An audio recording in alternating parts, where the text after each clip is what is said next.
America દ્વારા ભારત પર 25% ટેરિફની જાહેરાત કરવામાં આવી છે। 1 ઓગસ્ટથી ટેરિફ લાગુ કરવાની ટ્રમ્પની જાહેરાત છે। ટ્રમ્પની જાહેરાતને સુરતના વેપારીઓએ ધમકી ગણાવી હતી। ભારતના અહીંયા અનેક વેપાર પર મોટી અસર થવાની પણ ભીતિ વ્યક્ત કરી છે। સાથે જ રશિયા સાથેના સંબંધોના કારણે અમેરિકાને બળતરા થઈ છે તેવું પણ નિવેદન આપ્યું। આવી ધમકીઓથી ઉદ્યોગકારો ડરવાના નથી। આ અસર ટૂંકા ગાળાની રહેશે તેવી વેપારીઓને આશા છે। આપદાને અવસરમાં બદલીશું, સુરતના વેપારીઓનું નિવેદન। અમેરિકામાં ભારત ખૂબ જ મોટા પ્રમાણમાં નિકાસ કરે છે અને ભારતના આ નિકાસ પર હવે અમેરિકા 1 ઓગસ્ટથી 25% ટેરિફની સાથે પેનલ્ટી લાગુ કરવા જઈ રહી છે। ભારત પર તેની સીધી અસર કઈ રીતના રહેશે, આપણી જોડે સુરત શહેરના કેટલાક ઉદ્યોગ અગ્રણી અને the southern Gujarat chamber of commerce and ઇન્ડસ્ટ્રીઝના કેટલાક સભ્યો પણ ઉપસ્થિત છે। સીધી વાત કરીશું તેમના જોડે। આપનું નામ? નિખિલ મદ્રાસી, પ્રમુખ the southern Gujarat chamber of commerce and industry. જે ધમકી આપવામાં આવે છે ટેરિફ વધારવાની, તે પણ 25%, એની પાછળના મૂળભૂત કારણો એવા છે કે રશિયા એ આપણો મિત્ર છે અને એ અમેરિકાને ગમતું નથી। અમેરિકા સતત રશિયાને કહે છે કે તમે યુક્રેન સાથેનું યુદ્ધ બંધ કરો, પણ ભારત અને રશિયા મિત્ર હોય એ ખાર આપણી પર પણ રાખે એ બહુ સ્વાભાવિક ઘટનાક્રમ છે। અને એટલા માટે, અને બીજું કારણ કે શસ્ત્રો આપણે રશિયા પાસેથી વધારે ખરીદીએ છીએ, એટલે અમેરિકાને એ પણ બળતરા છે। ટેક્સટાઇલ ઉદ્યોગની વાત કરીએ તો આપણે વિશ્વમાં વધારે જો એક્સપોર્ટ કરતા હોય કપડું, ફેબ્રિક્સ, મતલબ ગાર્મેન્ટ અને યાન, આ બધું જ આપણું વધારે અમેરિકામાં, યુએસમાં જાય છે, કારણ કે એ મોટી સંખ્યામાં આપણે ત્યાં એક્સપોર્ટ કરીએ છીએ। અને જે રીતે 5 ટ્રિલિયન ઇકોનોમી લઈ જવાની વાત છે, એક્સપોર્ટ વધારવાની વાત છે, તો એના ઉપર અત્યારે આજે માત્ર ટ્વીટ કર્યું છે, હજુ તો લડાઈ બાકી છે, પણ અસર થશે તો માનું છું કે 14,000 કરોડ જેટલું આપણે એક્સપોર્ટ કરી રહ્યા છીએ, ખાલી ગાર્મેન્ટ, ફેબ્રિક્સ અને યાન। તો અસર તો ઇન્ડસ્ટ્રીઝને થવાની છે। એવું લાગે છે 25% ટેરિફ અને પેનલ્ટી, તો ડાયમંડ ઇન્ડસ્ટ્રીને તો બહુ મોટો ફટકો પડશે। ડાયમંડ ઇન્ડસ્ટ્રીને અવળી અસર થવાની છે।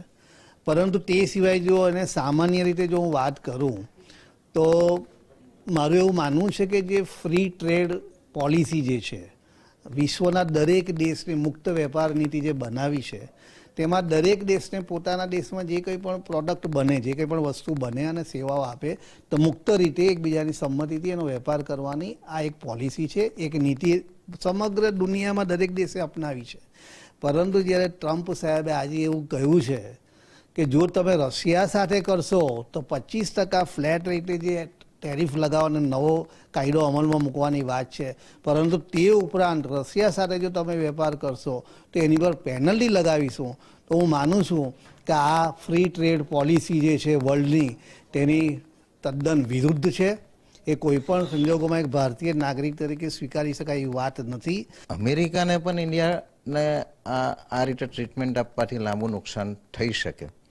તો મારું એવું માનવું થાય છે કે કદાચ ટ્રમ્પ સાહેબ પોતે એક ટ્રાયલ અને એરર બેઝિસ પર પણ વિચારીને કામ કરતા હોય। જેવી રીતે આપણે કોઈ પણ કામ મોટું લેવા બેઠા હોય તો પહેલાં એને લેબ ટેસ્ટ તરીકે ટેસ્ટ કરતા હોઈએ, તો ઇન્ડિયા માટે એ એમનો એક પોઈન્ટ હોઈ શકે।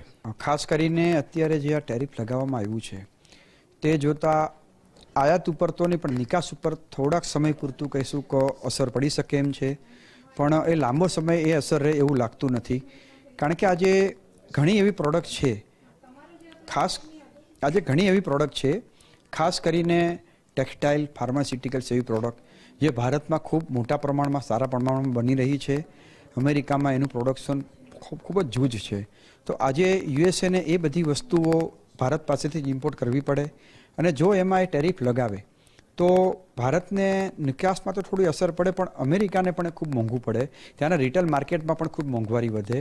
તો આજે આ ટેરિફથી એક તરફી નહીં પણ બંને તરફી નુકસાન છે। હાલ આ બાબતને લઈને ફેર વિચારણા કરવામાં આવે તેવી શક્યતા પણ સુરતના ઉદ્યોગકારો અને અગ્રણીઓ દ્વારા વ્યક્ત કરવામાં આવી છે। કેમેરામેન દેવાંગરાણા સાથે રાકેશ બ્રહ્મભટ્ટ, ગુજરાત ફર્સ્ટ, સુરત।